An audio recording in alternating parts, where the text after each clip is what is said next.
జై శ్రీమన్నారాయణ. అందరికీ నమస్కారం. ఇవాళ వీడియో టాపిక్ ఏంటంటే, మొన్న మా పెరుమాళ్ళని చూపిస్తూ ఒక వీడియో షూట్ చేశానండి. అయితే చాలామంది అడిగారు, మీ ఇంట్లో ఉన్న పెరుమాళ్ళ సైజ్ ఎంత అని అడిగారు. అయితే ఆ పెరుమాళ్ వచ్చేసి 1 ఫీట్ అండి, అంటే 12 అంగుళాలు విగ్రహం అది.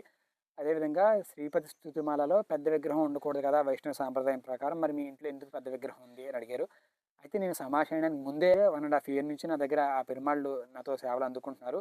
సో అందుకని సమాచారం తీసుకున్న తర్వాత ఆ పెరుమాళ్ నేను మార్చలేదు. పెద్దది అయిపోయింది కదా, గుళ్ళు ఇచ్చేయాలని అనుకోలేదు.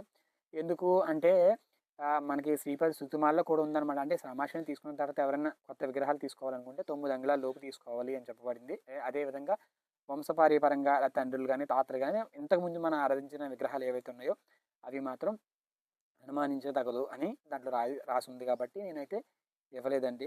ఇంకో విషయం ఏంటంటే, పంచలోహ విగ్రహాలు ఎక్కడ దొరుకుతాయి అని కొంతమంది అడుగుతున్నారు. పంచలోహ విగ్రహాలు ఆన్‌లైన్‌లో చాలా ప్రమోషన్ జరుగుతుందండి. అది మీకు నచ్చిన దగ్గర తీసుకోండి. అదేవిధంగా మీకు ఆలయాల దగ్గర మీరు ఏ విగ్రహాలు తీసుకోవాలనుకుంటున్నారో దానికి సంబంధించి ఆలయాలు ఉంటాయి కదా! అప్పుడు వెంకటేశ్వర స్వామి విగ్రహం తీసుకున్నాం అనుకోండి. వెంకటేశ్వర స్వామి అర్చకులు ఎవరైతే ఉంటారో ఆ ఆలయాల దగ్గర పూజించే వాళ్ళని అడిగితే మీకు మంచి విగ్రహాలు సజెషన్ చెప్తారన్నమాట. ఎందుకు అంటే కొన్ని విగ్రహాలకి పౌర్ణమి రోజు కళలు నింపుతారంటే కళ్ళు ఇవన్నీ ఉంటాయి కదా, చెక్కడం అన్నీ కూడా పౌర్ణమి రోజు కళలు నింపుతారంట. పౌర్ణమి రోజు కళలు నింపిన విగ్రహాలకి స్పష్టంగా ఉంటాయి, వాటికి శక్తి ఎక్కువ ఉంటుందని చెప్పేసి నాకు నరసింహస్వామి ఆలయంలో ఒక అర్చకులు చెప్పారన్నమాట. పౌర్ణమికి రోజు చేసే ఆ విగ్రహాలకి కొంచెం కళలు చంద్రకళలు ఎక్కువ ఉంటాయి అని వారు చెప్పడం జరిగింది. కాబట్టి అర్చకులను అడిగితే మీకు ఎన్నో ప్రశ్నలకి సొల్యూషన్ దొరుకుతుంది అని అనుకుంటున్నానండి. గొంతు విప్పి అడగాలి కానీ చెప్పడానికి బోల్డు మంది ఉన్నారండి, వినడానికి చాలామంది రెడీగా లేరని చెప్పి చాలామంది గొంతులు కట్టేసుకుంటున్నారన్నమాట. కాబట్టి మీకు ఏమైనా విగ్రహాల గురించి ఏమైనా సందేహాలు ఉంటే ఆన్లైన్లో తీసుకోండి. మళ్ళీ ఆలోచించండి. ఎందుకంటే వన్స్ విగ్రహం కొన్నామంటే అది దాన్ని మార్చడానికి అవ్వదు. కాబట్టి మంచి విగ్రహాన్ని తీసుకోండి, కంగారు పడద్దు.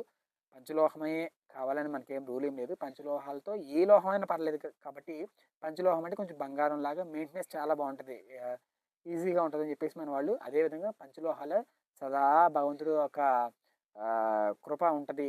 సదా ఇప్పుడు ఆ పెరుమాళ్ళు ఆ పంచలోహ మూర్తిలో కొలువై ఉంటాడు అని మన పెద్దవాళ్ళు నమ్ముతారు. అందుకని ఈ పంచలోహ మూర్తికి ఎక్కువ ప్రిఫరెన్స్ ఇస్తారన్నమాట. కాబట్టి పంచలోహాలు తీసుకుంటే ఏదో ఇది లేదా మిగతా విగ్రహాలు ఏమి ఉండదని ఏం కాదు. మీకు నచ్చినట్టుగా ఎక్కడ మీ సౌకర్యాన్ని బట్టి మీ డబ్బులు చూసుకొని ఎంతలో మీరు బడ్జెట్ పెట్టగలరు అంటే, ఉదాహరణకి 9 అంగుళాలు వెంకటేశ్వర మూర్తి పంచలోహాలు ఇప్పుడు 25,000 చెప్తున్నారు నేను మొన్న అడిగితే.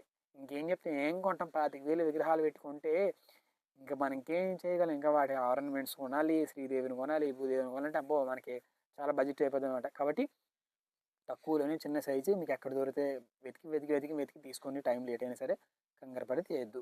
సో ఇది మీకు కొన్ని డౌట్స్ క్లియర్ అయ్యాయి అనుకుంటున్నాను. విగ్రహాల గురించి ఇంకేమైనా డౌట్స్ ఉంటే కామెంట్ చేయండి. మరో వీడియోలో మనం మాట్లాడుకుందాం. అదేవిధంగా మీ ప్రతి ఒక్క కామెంట్కి నేను రిప్లై ఇస్తాను. ఇది ఇవాళ వీడియో. ఈ వీడియో నచ్చితే లైక్ చేయండి. ఇంకేమైనా డౌట్స్ ఉంటే కామెంట్ చేయండి. మరొక వీడియోతో మళ్ళీ మిమ్మల్ని కలుస్తాను. అంతవరకు సెలవు. జై శ్రీమన్నారాయణ. కృష్ణార్పణ.